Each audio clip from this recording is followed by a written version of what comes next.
Buenas, profesor. El grupo de hoy tiene Ups, hasta ahora empezó a grabar. Bueno, buenas, profe. El grupo de Fanny, Alejandra Ló, Juan Alvarado, Isaac Pardo, Nailet Martínez y mi persona, Adrián Espinosa, tiene el placer de presentarle la conceptualización de la introducción a la estática. Espero que le guste.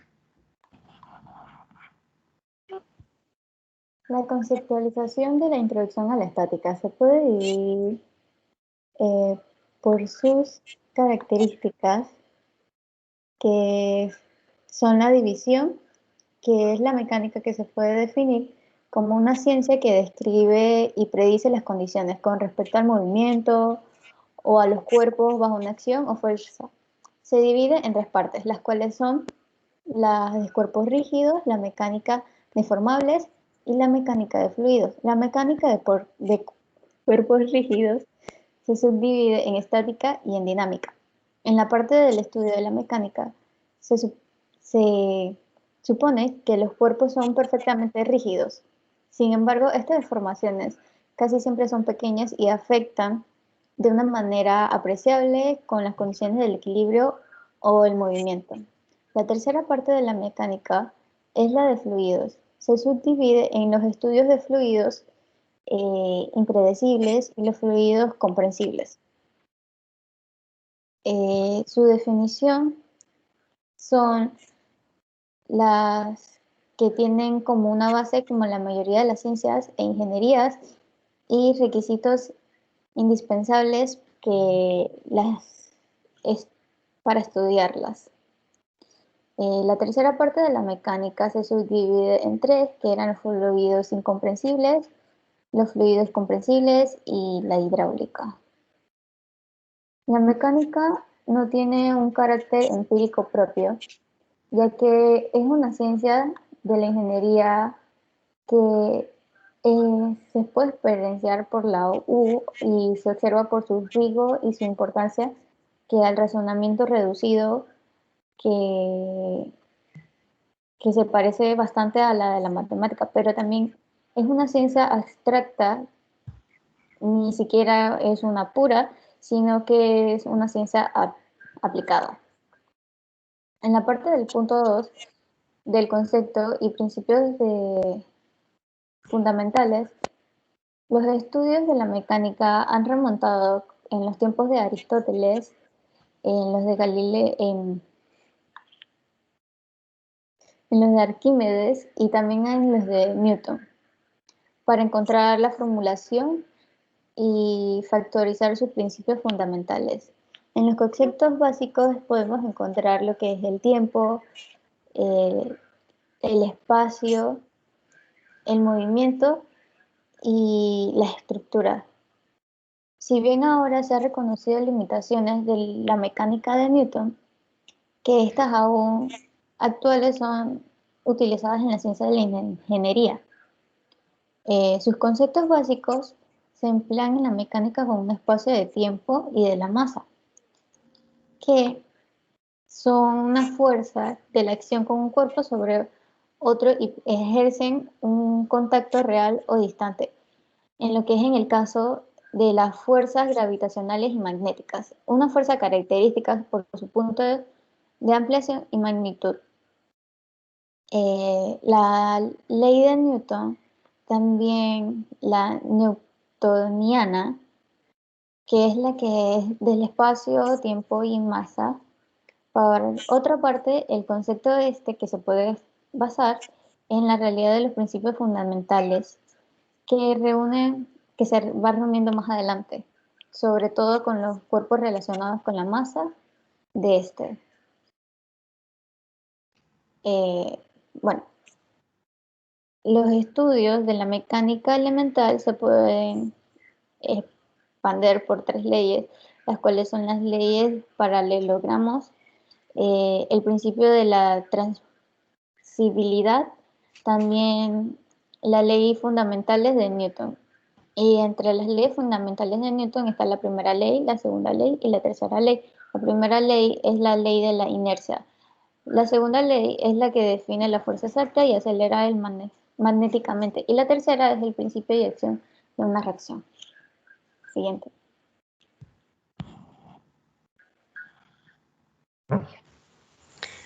Los sistemas de unidades se clasifican en sistemas de unidades cinéticas, que son las unidades de medida básicas, que son tres, como la longitud, el tiempo y la masa. Y hay una unidad derivada, que es la fuerza. También está el Sistema Internacional de Unidades, que también son unidades básicas, como la longitud, que es medida por el metro, la masa por el kilogramo y el tiempo por segundo. Y se dice que forman entre ellas un sistema absoluto. Esto significa que las tres unidades básicas son independientes del lugar en donde se utilicen, ya que pueden ser usadas en cualquier lugar de la Tierra e incluso en otros planetas. Están también las unidades de área y volumen. Las unidades de área es el metro cuadrado, la unidad de volumen es el metro cúbico. También hay dos submúltiplos intermedios del metro, que son el decímetro y el centímetro. Y están también las unidades de uso común en los Estados Unidos, que son el pie, la libra y el segundo. En la conversión de un sistema de unidades a otro están las unidades de longitud. Un pie, después de su conversión, queda valiendo 0.3048 metros. Las unidades de fuerza, una libra, después de su conversión, llega a 4.448 newtons. Y las unidades de masa, un slug, se hace su conversión y termina siendo 14.59 kilogramos. Siguiente. Ups, me pasé. Bueno, aquí vemos los métodos para la resolución de los problemas. Tenemos entendido que para resolver un problema en mecánica debe abordarse como, se plantearía como un problema real de la ingeniería, que también tenemos diferentes puntos cómo llegar, que serían como, uno, nuestra experiencia de cómo resolver los problemas. Después de que tenemos establecido el problema, podemos eh, hacer un dibujo, que en este caso vendría siendo un diagrama de cuerpo libre para entender la situación del problema. En ese problema podemos plantear las diferentes fórmulas que vamos a utilizar para la resolución de dicho problema. Después de ahí seguimos y debemos seguir rigurosamente todas las reglas algebraicas para llegar a nuestra respuesta. Después que tenemos nuestra respuesta debemos comprobarlo con mucho cuidado, y después viene un tema que también es la exactitud numérica, que qué tan exacta es esa respuesta que llegamos. Tengo entendido que para la ingeniería se utiliza un error numérico, o es aceptado un error numérico hasta el 0.02% para los trabajos que se hagan. También se debe conocer, se aceptan otros tipos de errores, pero el más aceptado es hasta el 0.02, según este libro que leí y entendí hoy. Siguiente. Ok, con respecto a lo que viene siendo la introducción a la estática de partículas, tenemos que conocer primero qué es la estática, que se conoce como la principal rama de la mecánica, que analiza lo que son las cargas, ya sea la fuerza, el movimiento y los estudios que se le dan al cuerpo que se va a estudiar. Entonces, ¿qué es lo que quiere decir la palabra partícula? No es más que una pequeña parte, o se puede decir, mejor dicho, como un tamaño promedio de cierta materia, la cual se supone que ocupa un espacio en cierto punto. Ok, como se puede observar ahí en la imagen. Ok, con respecto a lo que viene siendo la fuerza de un plano, tenemos que enfocarnos de una vez a lo que viene siendo la ley del paralelogramo, que no es más que establecer dos fuerzas que se encuentran en un punto, las cuales están ya sea inclinadas por algún eje fijo y las cuales se deben señalar con puntas de flecha para saber en qué dirección van. Entonces, por ejemplo, ahí en la imagen podemos observar lo que son las flechas, una hacia arriba, otra hacia la derecha, las cuales serían P y Q, por así decirlo, y la línea que pasa por el punto A, que es el punto principal, hacia la otra esquina, se considera como el punto, la línea R, que sería la resultante, la cual vendría siendo de la suma de P y Q.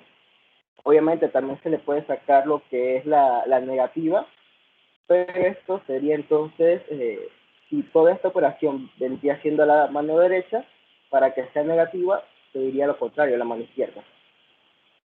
Siguiente.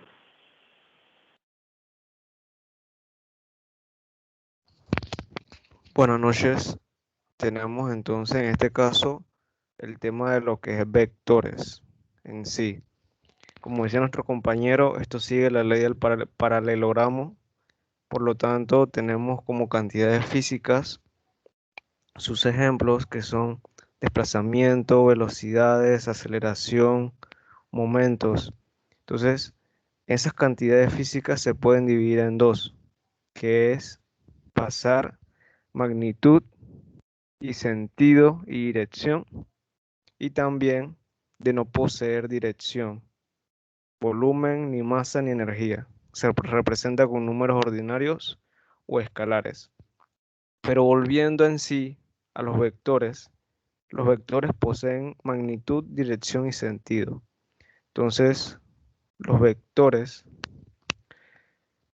o sea, pueden estar negativos, pueden tener positivos y negativos en dirección opuestas.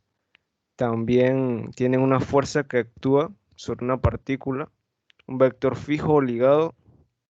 También tenemos vectores de la misma magnitud, dirección y sentido que son iguales.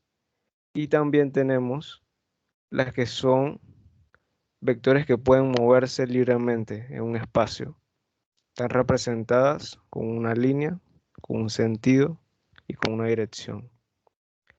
Entonces, en la siguiente. Aquí lo que tenemos son adición o suma de vectores. En esta ocasión tenemos aquí lo que son resta de vectores.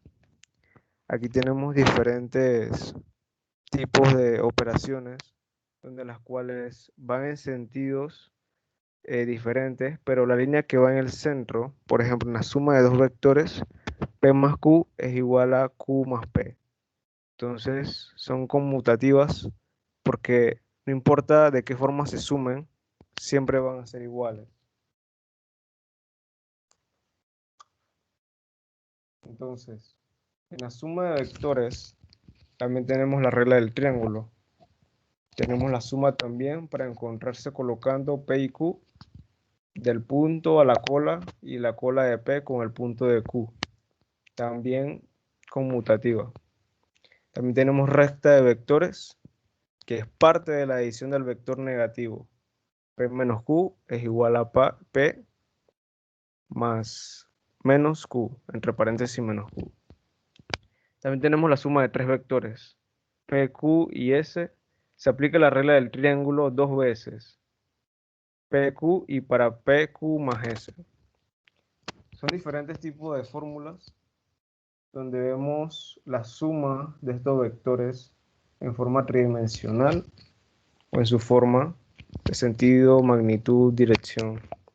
Entonces, en fin, tenemos también los vectores en la forma que apunta y conecta la cola del primer vector con la parte del último. Regla del polígono para la suma de vectores. Siguiente.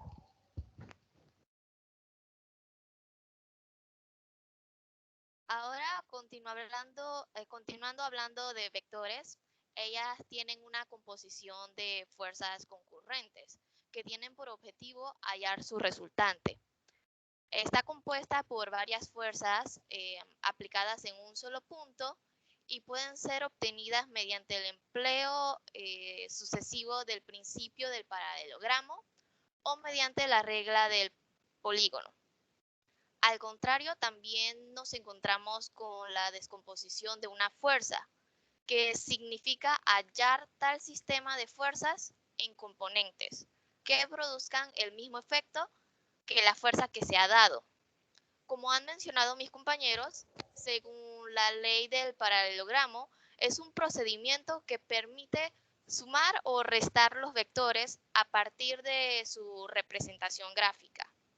Y con el método del polígono consiste en reubicar los vectores uno detrás del otro y manteniendo su longitud y su ángulo. Y de ahí trazamos la resultante desde el punto de origen del primer vector hasta la flecha del último vector. Y siguiente sería por último nuestro glosario.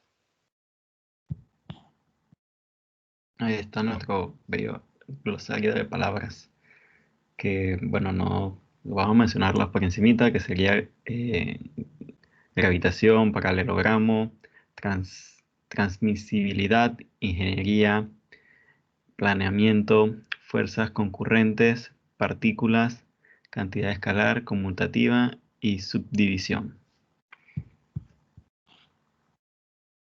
Bueno, profe, espero que le guste.